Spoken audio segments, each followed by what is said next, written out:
1969.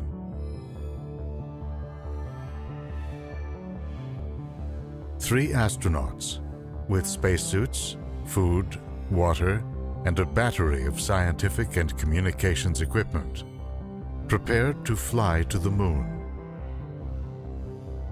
Thousands gathered at the Kennedy Space Center in Florida, including President and Mrs. Richard Nixon, to witness the historic launch. It was raining that day, but that was no cause for delay. The ship that would carry them into space was designed to launch in any weather. But how would it respond to a powerful electrical storm now gathering above the launch pad? That was just the beginning of the incredible journey of Apollo 12.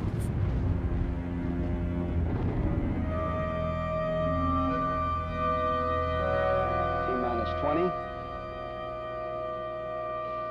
17 seconds. With three astronauts fastened into their seats, the countdown proceeded. 10, 9, 8. Astronaut and mission commander Pete Conrad would say later, the flight was extremely normal for the first 36 seconds. Liftoff. We have liftoff, 11:22 a.m. Eastern Standard Time. The five engines of the Saturn V's huge first stage were designed to burn through 5 million pounds of liquid oxygen in just 2.5 minutes. That's a lovely liftoff. That's not bad at all. And to send the spacecraft up 67 kilometers above the Atlantic Ocean.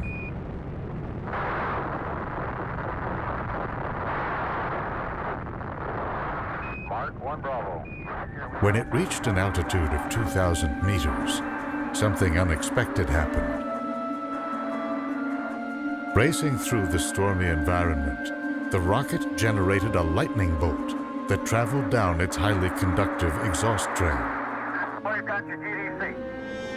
Okay, we just lost the platform, gang. I don't know what happened here. We had everything in the world drop out. Roger. Another bolt hit 16 seconds later. I got 3 fuel cell lights and AC plus light and fuel cell disconnect, AC plus overload 1 and 2, main bus AC out.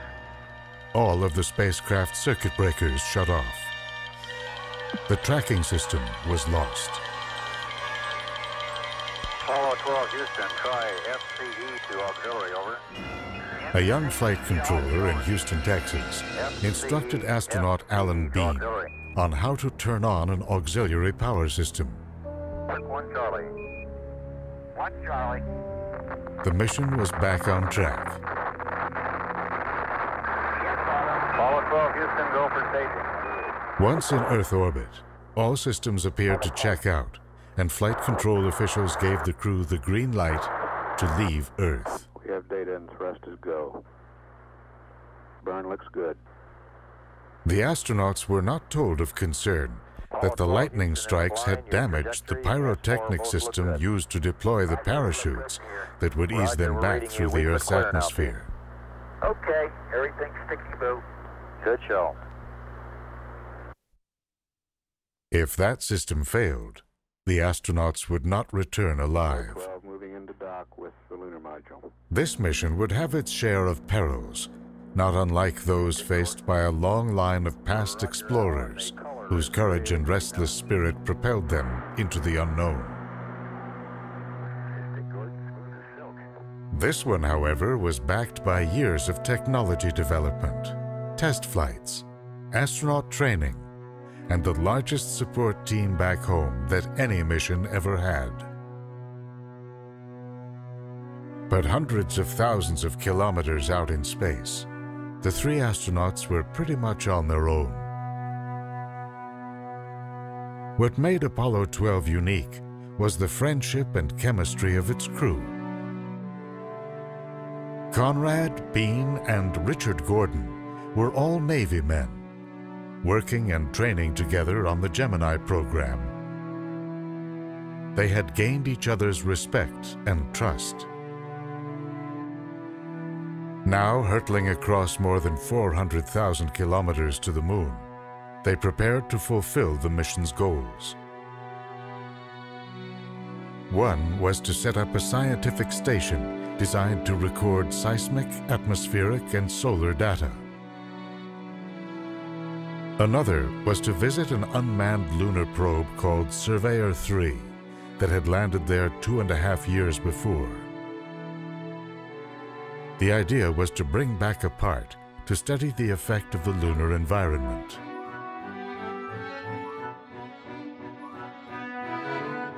A third goal was to improve on the landing of Apollo 11 just 5 months before.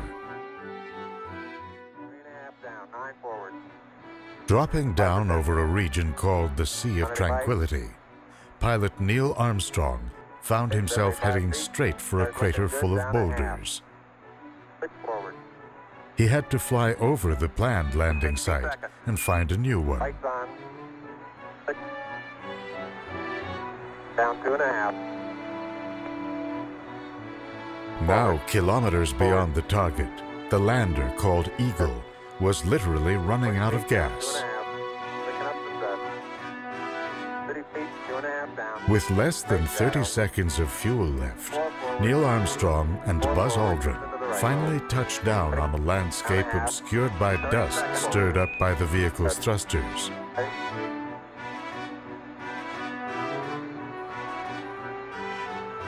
Contact light. Okay, engine stop. ATA at a descent.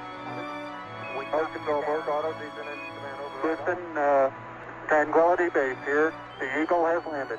Roger, Tranquility. Future astronauts would have to be able to make precision landings at locations dictated by science. That meant they would have to touch down on landscapes filled with all kinds of rocks and craters.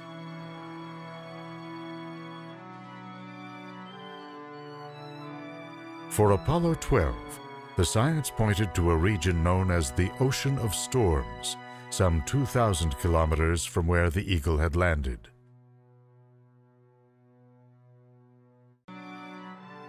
Here, the landscape is dark, from lava that cooled to form its flat expanse billions of years ago.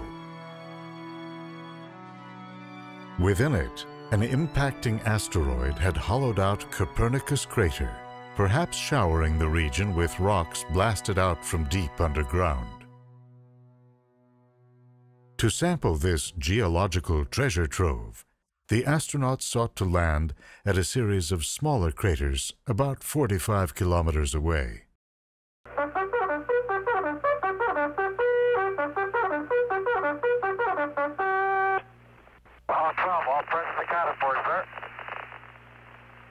After a journey lasting 83.5 hours, the crew fired the spacecraft's engine to go into an elliptical lunar orbit.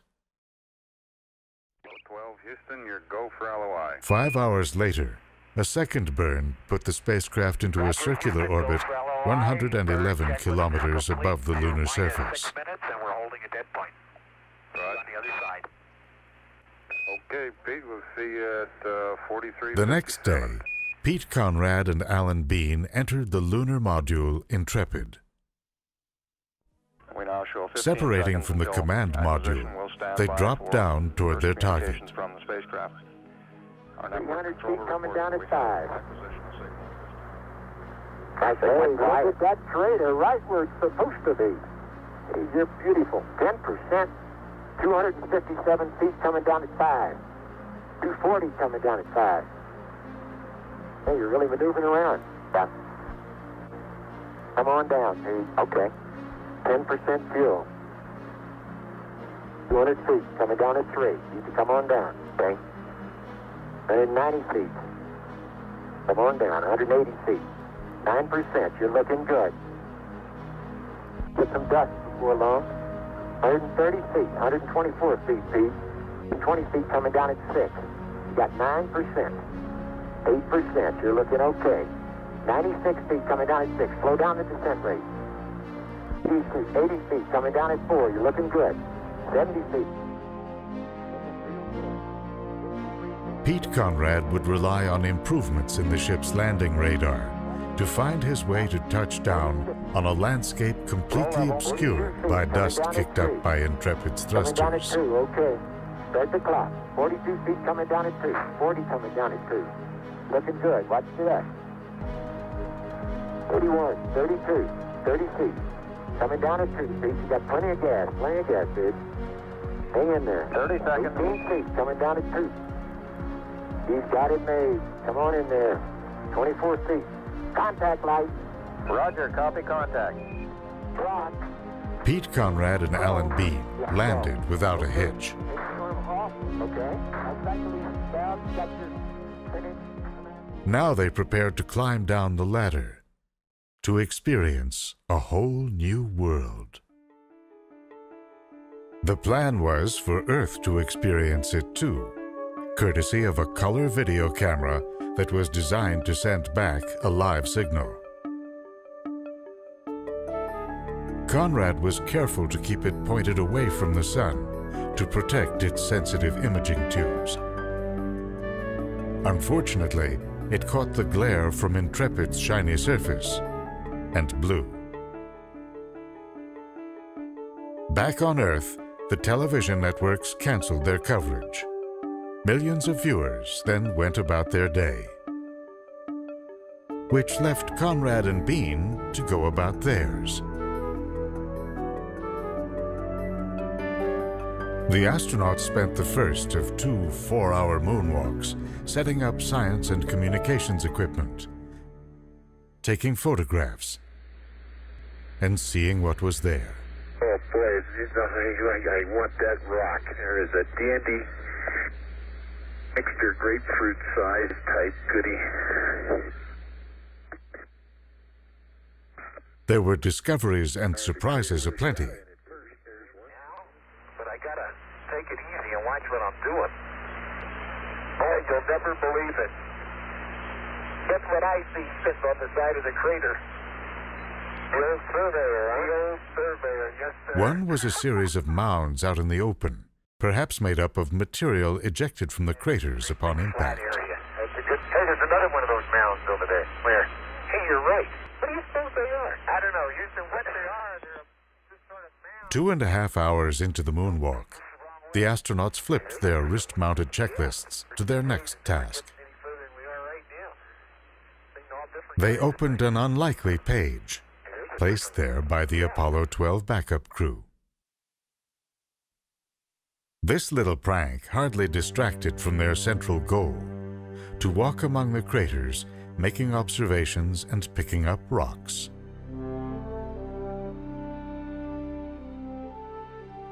That was part of a major, unheralded scientific quest of the Apollo program,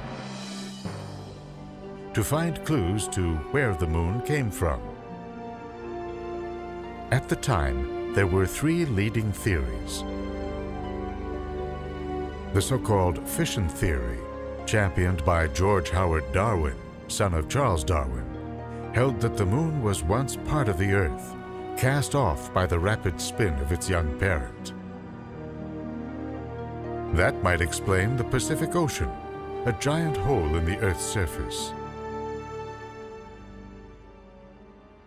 Then there was the capture theory, which held that the moon was a wayward object that floated through our solar system and was pulled into orbit by Earth's gravity. A third idea came from the American astronomer Thomas Jefferson Jackson See, known at the time for his attacks on Einstein's theories. He suggested that the moon formed near Earth and gradually fell under its gravitational spell. In that case, moon rocks should resemble those of Earth.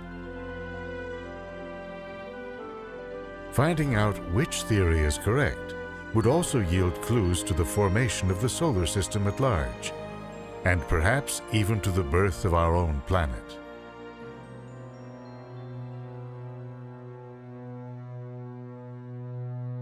Day 2 on the moon. Neither Conrad nor Bean had been able to get much sleep. Excitement got the best of them. The pair now left Intrepid for a second and final moonwalk.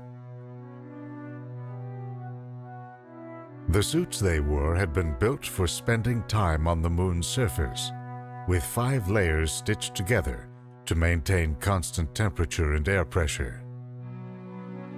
Because direct exposure to the sun could heat the suits to 120 degrees Fahrenheit, the innermost layers circulated water around the astronaut's body to keep him cool.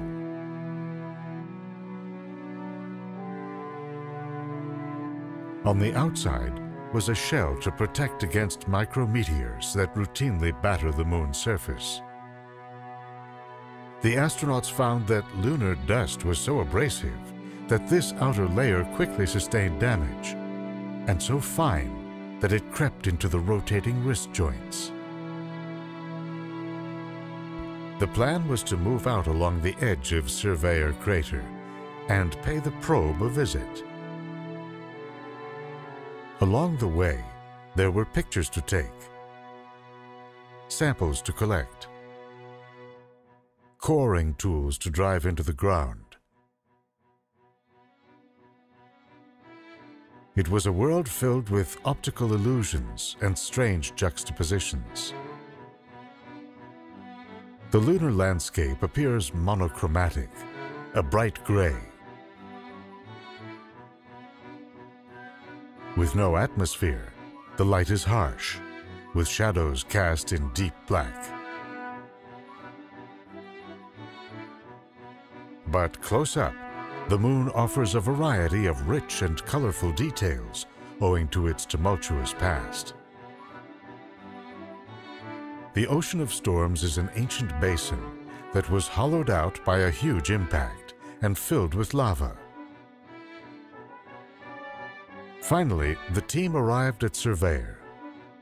They cut off select components to take back to Earth. Scientists would make a surprising discovery. Lodged in the camera was a colony of bacteria. Did it sneak into the component upon its return to Earth? Or had it somehow survived for 2.5 years on the moon? To this day, no one knows the answer to this intriguing question. Okay, let's head for Blocky Crater. Okay. One final stop remained. Block Crater, where a basketball-sized impactor had exposed the lunar bedrock, leaving a wealth of new samples. Let's get a sample of that rock. Yeah, let's do. I think it's going to be... One rock they picked up is known as creep, for potassium, rare earth elements, and phosphorus. It's thought to be a piece of bedrock that formed over 4 billion years ago on a lunar surface that was entirely molten. Just a few years later, this evidence would coalesce into a radical new idea of the moon's origins.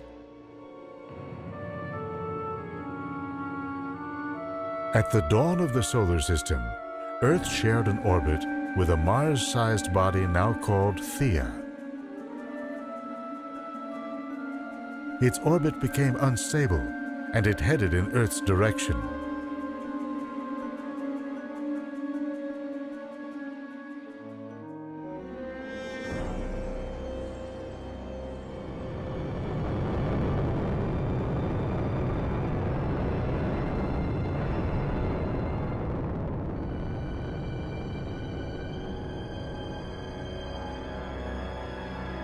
When the dust settled, the debris began to coalesce in Earth orbit, forming the moon. The moon then comes primarily from the outer layers of the Earth and Theia. That's why overall, the moon is less dense than Earth. From this violent beginning, the moon gradually cooled, and the magma that lined its surface hardened into a crust. It was now time for Conrad and Beam to prepare for the return flight home. Along with their gear, they packed up 75 pounds of scientifically priceless dirt and rocks. In the years to come, These samples, and those from the remaining Apollo missions, would continue to yield clues to the history of the Moon and its companion, Earth.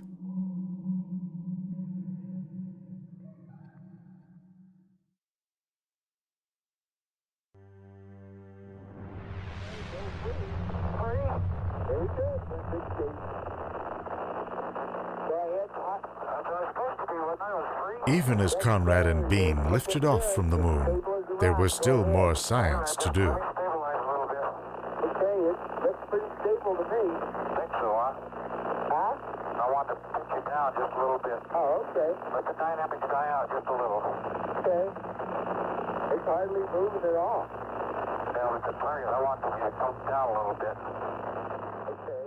The lander rose up to join the command module, Okay, I'll pin it down there with the attitude. docking flawlessly. Okay, go ahead. You ready to retract? I'm ready to retract. Okay, Charlie Brown. There you go. Okay. Conrad and Bean transferred their samples and equipment.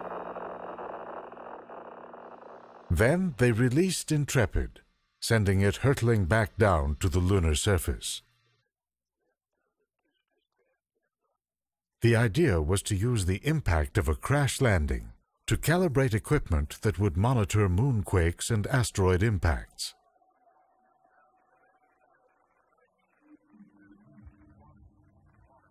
When it hit, the impact resonated like a bell for over half an hour as seismic waves rippled through the Moon's interior. There was one more thing left to do: get home safely. Just before arrival, they gazed at a brilliant scene of Earth moving across the sun.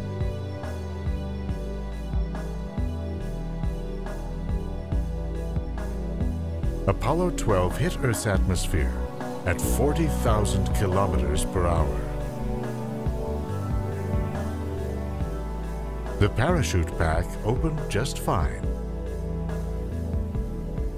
Not even a bolt of lightning could spoil this trip.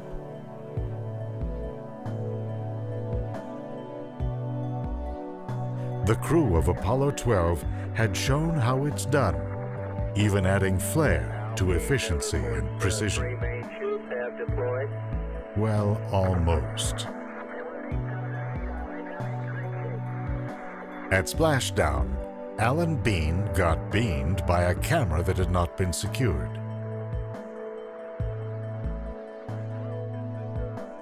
His 5 stitches would be forgotten. What no one could forget was a camera magazine filled with exposed film that had gotten jammed and then accidentally left on the lunar surface. To one of the existing cameras. Well, I got some bad news for you. Some good news. In the first place, the third magazine was a color magazine, and all it had on it were some shots that were... Conrad, Bean, and the other astronauts of Apollo will go down in history as the first to step off our planet.